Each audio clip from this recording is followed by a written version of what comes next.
Welcome back guys to our YouTube channel digital Taiyari. मेरा नाम है चेतन पारिक। आर.एस. अग्रवाल की हिंदी वाली बुक में प्रॉफिट एंड लॉस चैप्टर चल रहा है। उसमें जो है हमारा अब लास्ट पार्ट रहने वाला है, ये पार्ट नंबर 15। ठीक है, बुक में इस चैप्टर का पार्ट ए पार्ट बी दोनों खत्म हो जाएंगे इस पार्ट नंबर 15 के साथ।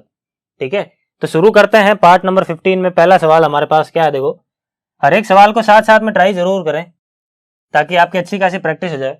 ठीक है, तो सवाल क्या कह रहा है, देखो सवाल ये कह रहा है कि एक व्यापारी अपनी वस्तुओं के मूल्य उनके क्रय मूल्य से 25% अधिक अंकित करता है तथा नगद भुगतान पर 8% की छूट देता है, तो ज्ञात कीजिए कि वह कितने प्रतिशत लाभ अर्जित करता है।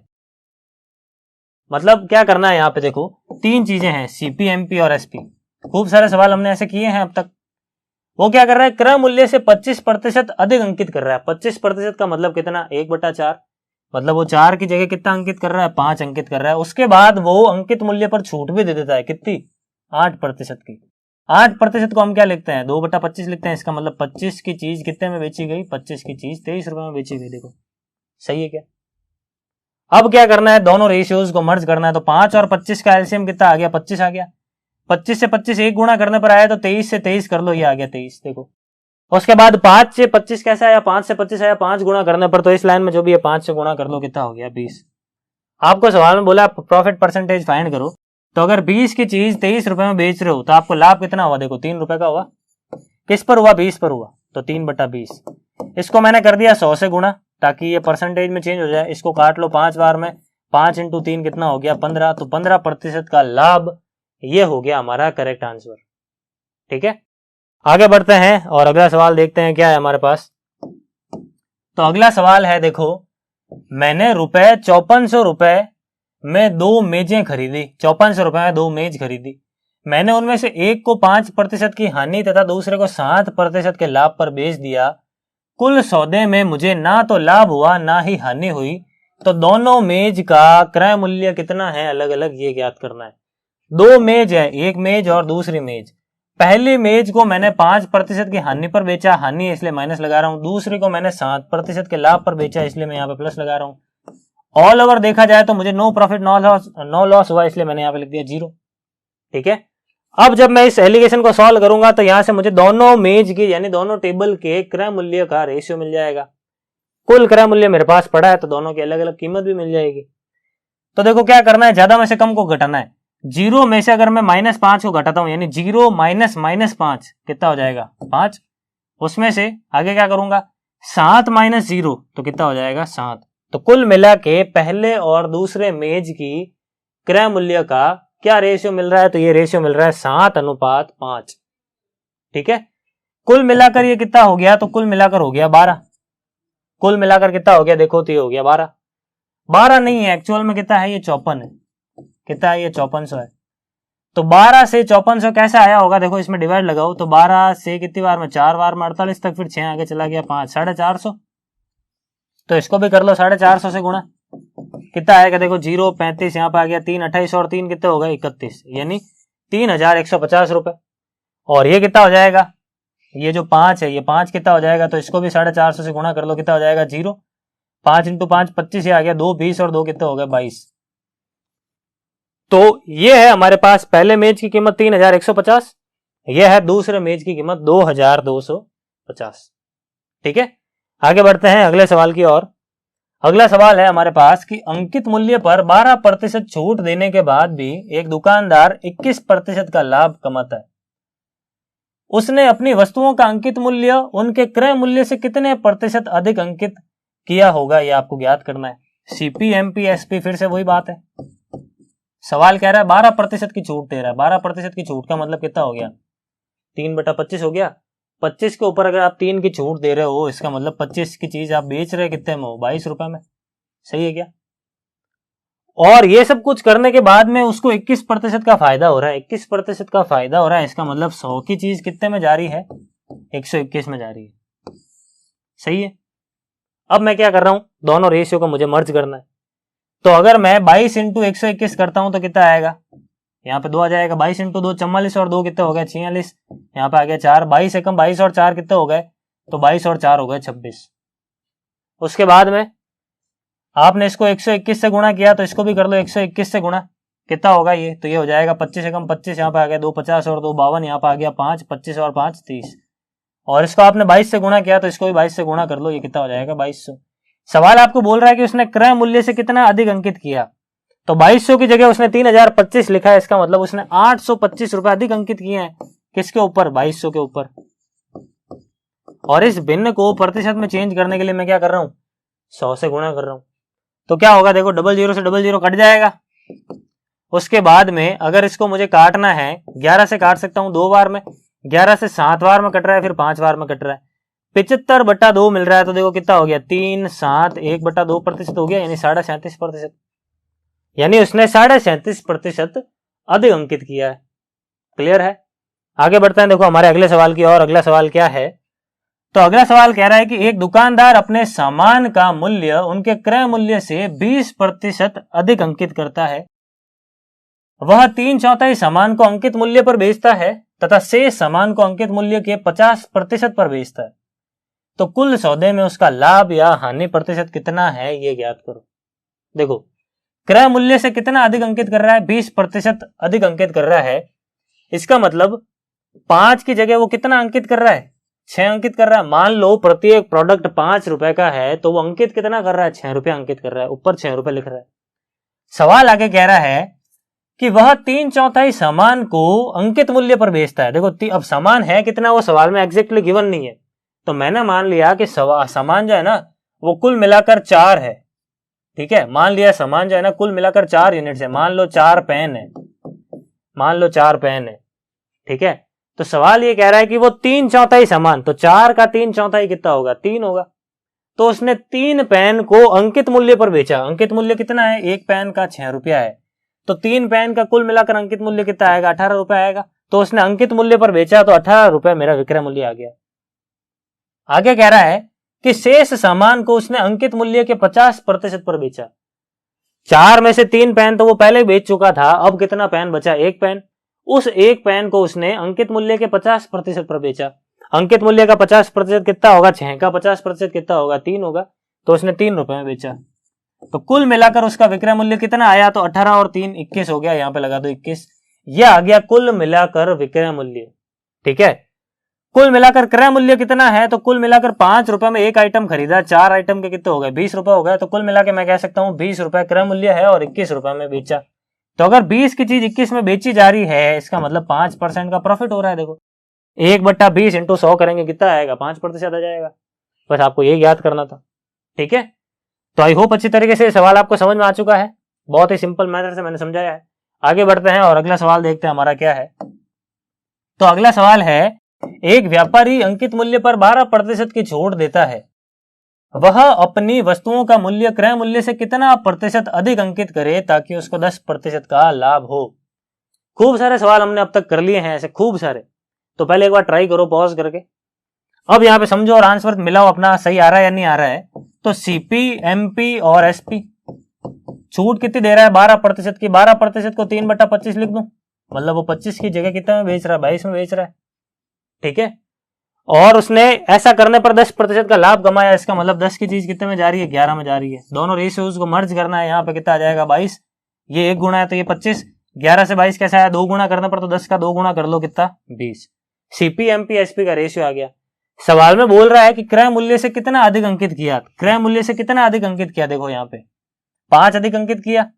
किसके ऊपर, 20 के ऊपर।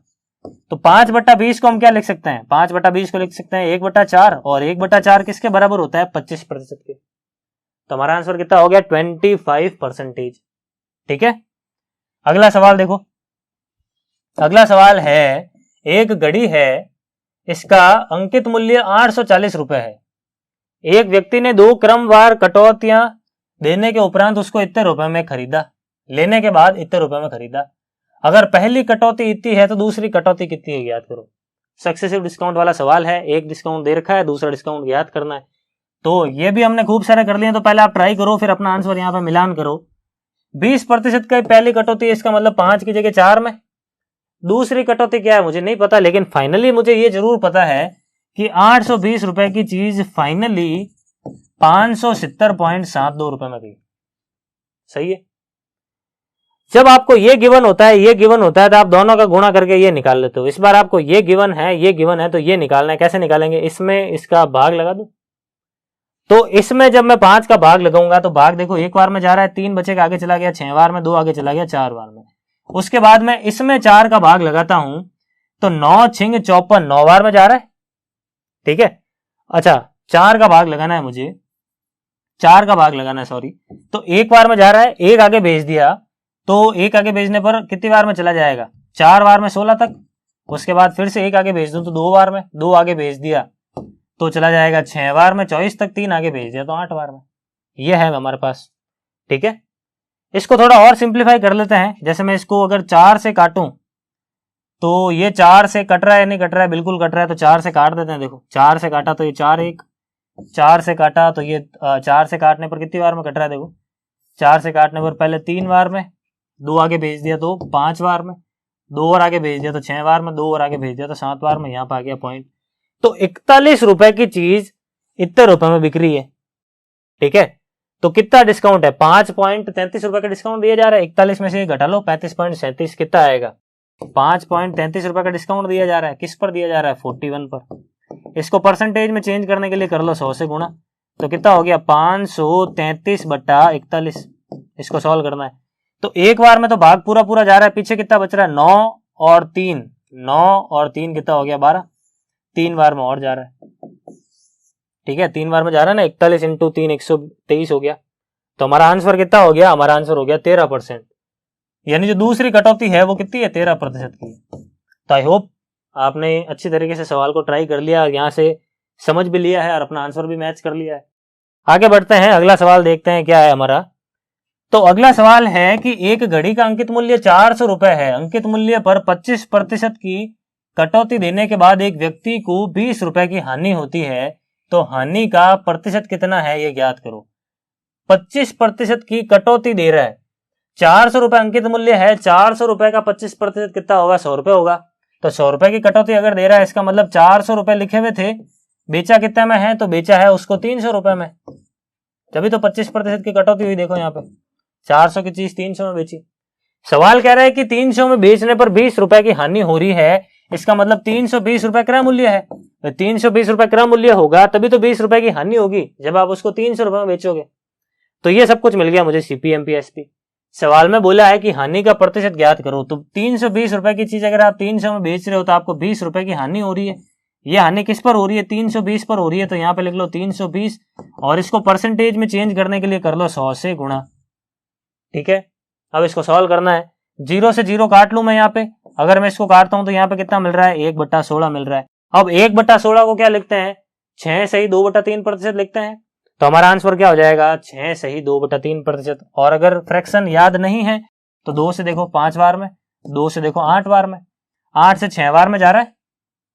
ठीक है, 8 से कितनी बार में जा रहा है? 6 बार में 48 तक पीछे बच गया। 2/8, 2/8 का मतलब 1/4, यानी 6 से 1/4% जो है वो हमारा करेक्ट आंसर होगा। 1/16 को 6 से 1/4% कहते हैं। ठीक है, तो आई होप ये चीज आपको अब अच्छी तरीके से क्लियर है। आगे बढ़ते हैं, अगला सवाल देखते हैं क्या है हमारा अगला सवाल। तो अगला सवाल है, देखो कि एक घड़ी को 15% के लाभ पर बेचा गया। यदि इसका मूल्य 5% कम होता और इसे 21 रुपए कम में बेचा जाता तो 10% का लाभ होता। तो घड़ी का क्रय मूल्य क्या है ये ज्ञात करो। देखो CP और SP कितने रुपए लाभ में बेच रहे हो आप? 15% के लाभ पर बेच रहे हो। 15% कितना होता है? 3/20 होता है। ठीक है, यानी आप 20 की जगह उसको 23 में बेच रहे हो। यह है ओल्ड CP, यह है ओल्ड SP। सवाल कह रहा है कि अगर आप उसको 5% कम में खरीदते, मतलब आपको अब नई CP मिलने वाली है, तो 5% कम का मतलब कितना? 19 से 5% कम कितना हो जाएगा? 19 हो जाएगा। ये हो गया CP न्यू। ठीक है, और 21 रुपए कम में बेचते तो 21 रुपए आप डायरेक्टली यहां पे इंट्रोड्यूस नहीं करेंगे, क्योंकि ये सारा का सारा रेशियो है और 21 जो है वो रुपीज है, तो डायरेक्टली इसको इंट्रोड्यूस नहीं करेंगे। हम तो इस 10% को पहले लेंगे, बाद में इसको देखेंगे। 10% का प्रॉफिट हो रहा है, तो 10% का प्रॉफिट हो रहा है नई वाली CP के अनुसार, तो 10 से 11 कर लो। और अब जो SP मिलेगी वो भी कैसी होगी? नई वाली होगी। अब इन दोनों रेशियोज को कर लेते हैं मर्ज। कितना आएगा यहाँ पे? 190, यहाँ पे कितना आएगा? 200, यहाँ पे कितना आएगा? 230।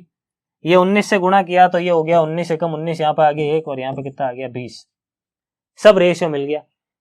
अब क्वेश्चन के अकॉर्डिंग देखा जाए तो 21 रुपए का डिफरेंस है नई एसपी और पुरानी एसपी में, और हमारे यहाँ पे भी देखा जाए तो देख लो डिफरेंस 21 का ही आ रहा है, मतलब 1 से ही गुणा करने की जरूरत है।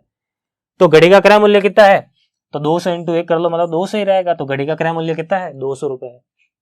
आई बात समझ में? आई होप अच्छी तरीके सवाल समझ में आ चुके हैं आपको। कैलकुलेशंस में थोड़ा सा ध्यान रखना है, बस कैलकुलेशन में नहीं उलझना है। आगे बढ़ते हैं और अगला सवाल देखते हैं क्या है। तो अगला सवाल है हमारे पास, और ये है हमारा लास्ट सवाल। तो क्या है इस चैप्टर में, ये हमारा लास्ट सवाल क्या है, देखो।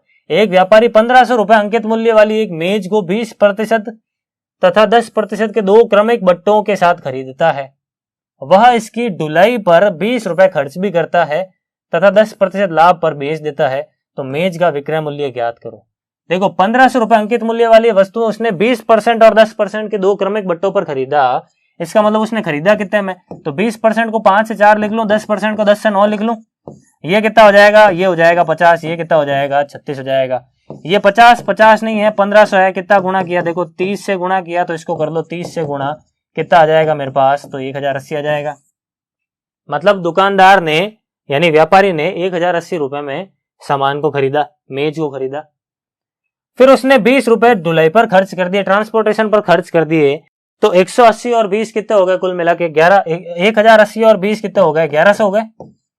ये जो है 1100 रुपए, ये अब कुल मिलाकर कॉस्ट प्राइस है उस व्यापारी के लिए। ठीक है, कुल मिलाकर अब ये ढुलाई का जो खर्चा है वो भी तो उसकी जेब से ही लगा है, तो ये आ गई कुल मिलाकर सीपी।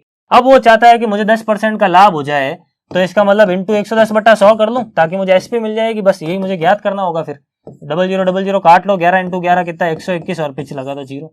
तो हमारा फाइनल आंसर कितना हो गया, तो हमारा आंसर हो गया 1210। मतलब 1210 में बेचेगा तो उसको 10% का फायदा हो जाएगा। ठीक है, तो आई होप गाइस सारे के सारे सवाल आपको अच्छी तरीके से समझ में आ चुके हैं। यहीं पे हमारा प्रॉफिट एंड लॉस चैप्टर भी खत्म होता है। आगे आने वाले चैप्टर्स अब हम अगले पार्ट्स के अंदर देखेंगे, अगले वीडियोस में देखेंगे। Thank you. Please like share